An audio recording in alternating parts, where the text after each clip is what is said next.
Gusto nyo bang matutunan kung paano gumawa ng 45 degrees elbow transition flat bottom? Well, samahan nyo ako at panoorin nyo ang video ito hanggang sa dulo at i-demonstrate ko sa inyo step by step kung paano ginagawa ito pagkatapos ng maiksing intro.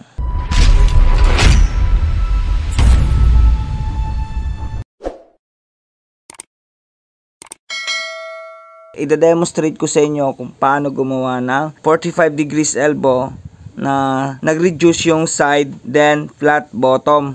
Ganito guys yung magiging example natin. Ito yung drawing natin, 4 cm by 2 cm. Dito naman sa kabila ay 4 cm by 4 cm. So ibig sabihin same yung top nya na 4 cm, 4 cm din dito. Then dito guys 2 cm naman yung side, then dito naman ay 4 cm yung side. So nag-reduce yung side nya, may difference na 2 cm yung side. Then yung ating radius ay 3 cm. So kung titingnan naman natin guys sa side, dito natin makikita yung difference na 2 cm at saka 4 cm. Ito guys. Ito guys yung side natin. Ganito yung magiging itsura ng side. 2 cm dito sa kabilang bungahan na to. Then dito sa kabila naman ay 4 cm. So meron silang difference na 2 cm. Alright? Then i-layout na natin. Same lang din naman yan doon sa 90 degrees na elbow natin. So kung paano ginawa yung 90 degrees, so ganun lang din yan. Ang difference lang nila ay 45 degrees ay kalahati nun. Alright? I-layout na natin. I-right angle natin guys. Dahil kuha natin guys itong radius 3 cm. Ito plus 4 cm. Kuhanin natin yung 45 degrees. Gamit tayo ng protractor. Kung wala naman kayong protractor ay i-divide nyo lang sa kalahati yung 90 degrees. Or gumamit kayo ng formula. Ito guys yun. Yan, barahan lang natin ito. Itong point na to tsaka ito. So ayan na guys yung 45 degrees. Ang una natin guys i-layout dito ay yung bottom. Bakit yung bottom? Kasi yung bottom ay flat. So yon, kumuha tayo ng leg guys para maganda yung hagod ng ating 45. Kaya may 0.5 tayo dito. Then dito rin may 0.5 sa kabila. Dadagdag natin dito yon.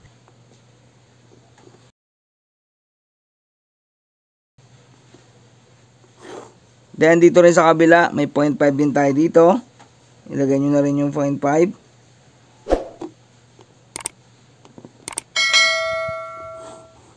Then iskolahan nyo to guys. Let's say na ito yung A, B, C, and D. So ito na yung A natin. Ito yung B. Para makuha natin yung C, D, so, kompasan lang natin ito guys. So, ito na ngayon yung point nila. Kuhanin nyo itong length ng A. Yan. Then, compass nyo lang dito. Then, yung length ng B. Then, lagyan nyo lang dito. So, ito na ngayon yung point natin ng C and D.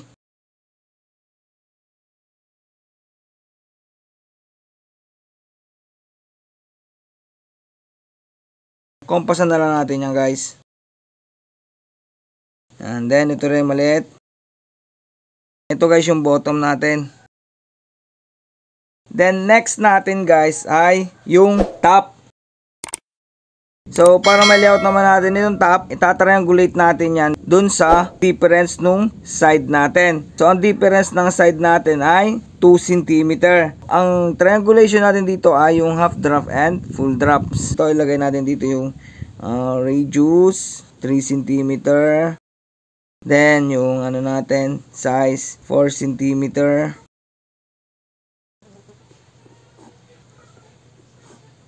Then, yung 0.5 natin. So, eto na rin yun. Itong line na to, dire-diretso yan, 0.5 pa rin yan.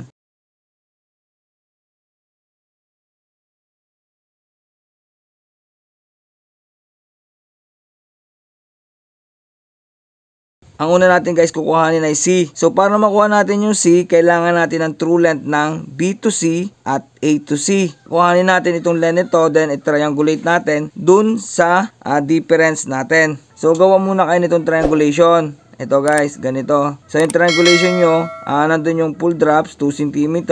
Then yung half drop niya ay 1 cm. Kuhanin natin yung length ng BC para makuha natin yan ng point ng C. Then isalin mo dito. So eto guys ngayon yung point ng BC. Triangulation nyo guys ay sa half drops. Eto guys yung half drops. Simula dito sa B. Yan, i-compass lang natin ito dito guys. So kuhanin din yung length nitong AC. Ilagay nyo dito sa triangulation baseline. So eto guys yung AC. Then kuhanin nyo yung true length. Ito lang din guys, half drop. Yan, then ilagay mo dito sa A. Then i-compass mo dito. Yan, so dito siya nag-intersect. Ito na ngayon guys yung C. Then next guys ay etong E. So para makuha natin yung E, kailangan natin ng AE at saka CE. Kuhanin natin yung length ng AE. Then ilagay mo dito sa triangulation baseline.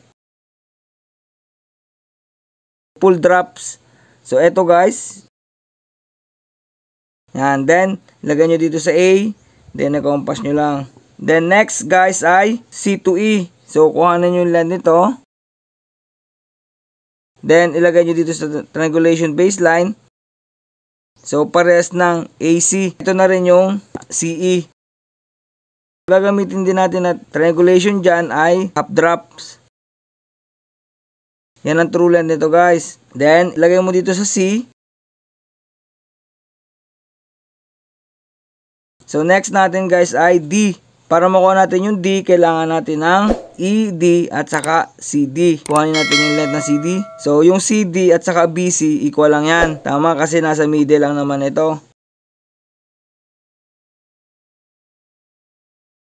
So yan, triangulate lang din natin sa half drops. Yan, then lagay mo dito sa C. Then i-compass mo siya. Then, next natin guys ay ED. Yung ED natin guys ay size lang nung bunga ng elbow. So, hindi mo na siya kailangan i-triangulate. Ito na guys yung point ng D. Connect natin to guys.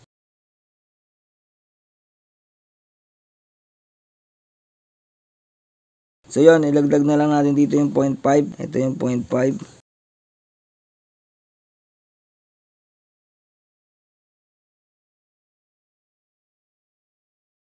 May bending dito, kaya lagyan natin dito guys. Hatiin nyo lang to guys.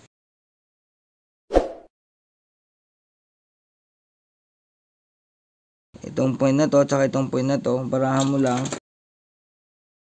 Dito sa point na to, nag-intersect. So yan, dito na natin kukumpasan yan.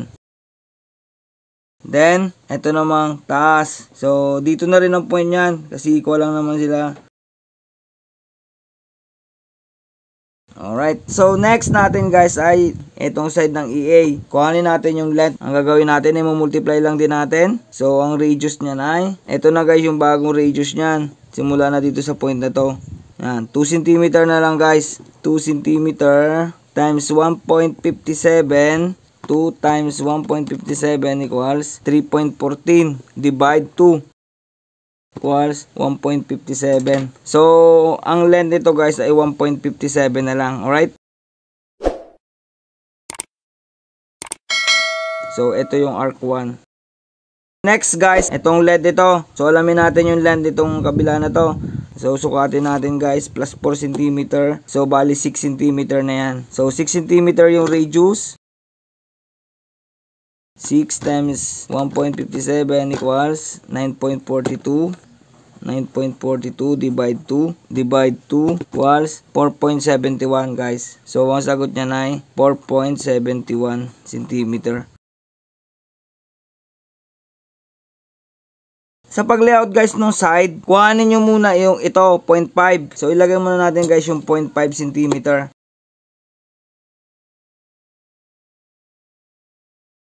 Then next natin guys, kuhanin natin yung size. Ang size dito sa kabila ay 2 cm.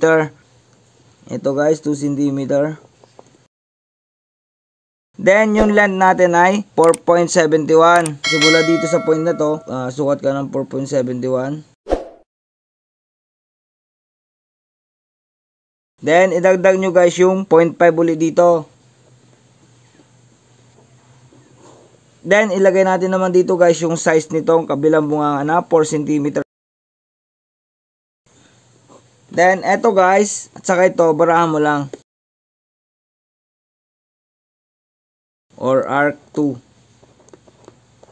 So, next natin i-layout ay itong E to A. So, yung 1.57 yung lanyan. So, ganito lang yung pag-layout nyan. Kuha lang kayo ng 0.5 cm. Then, kuha kayo ng 1.57 na length.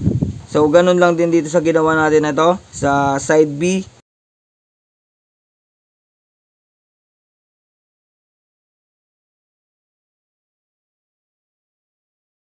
Then, kuhanin natin guys yung 2 cm at saka yung 4 cm. Ganito lang din. Then, dito naman sa kabila ay 4 cm. Then, ito guys, na point na to at saka ito, barahan mo lang. So, ito ngayon guys, yung side A natin. Or yung arc 1. So, kompleto na yan. Gupitin lang natin para makita nyo yung magiging result.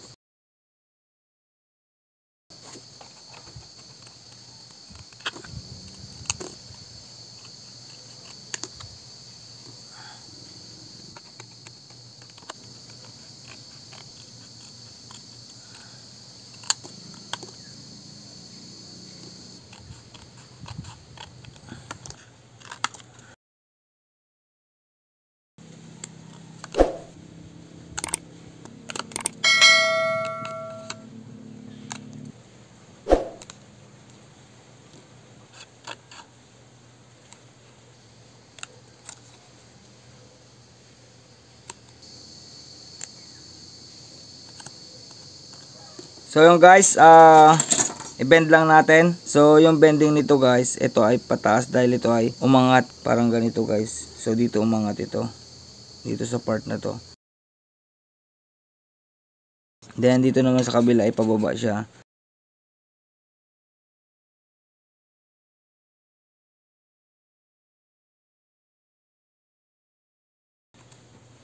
Then itong bottom, walang magbabago dyan dahil flat lang naman yan.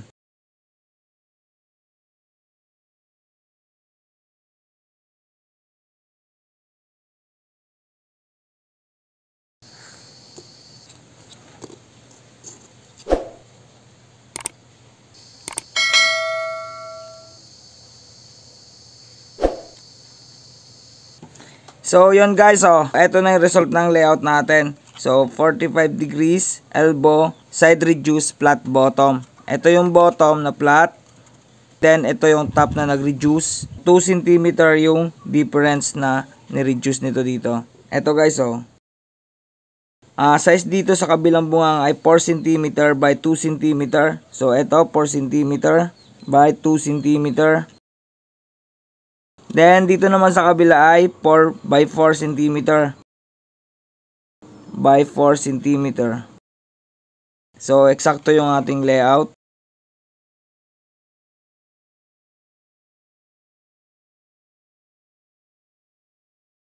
So, ganyan lang guys yung paggawa ng 45 degrees na elbow transition, flat bottom. Same lang halos din guys dun sa elbow natin na 90 degrees na transition na flat bottom. Half lang kasi ito, kaya medyo mas maliit siya ng kaunti. So yon, I hope na may bagong natutunan naman kayo regarding dito sa 45 degrees elbow transition flat bottom.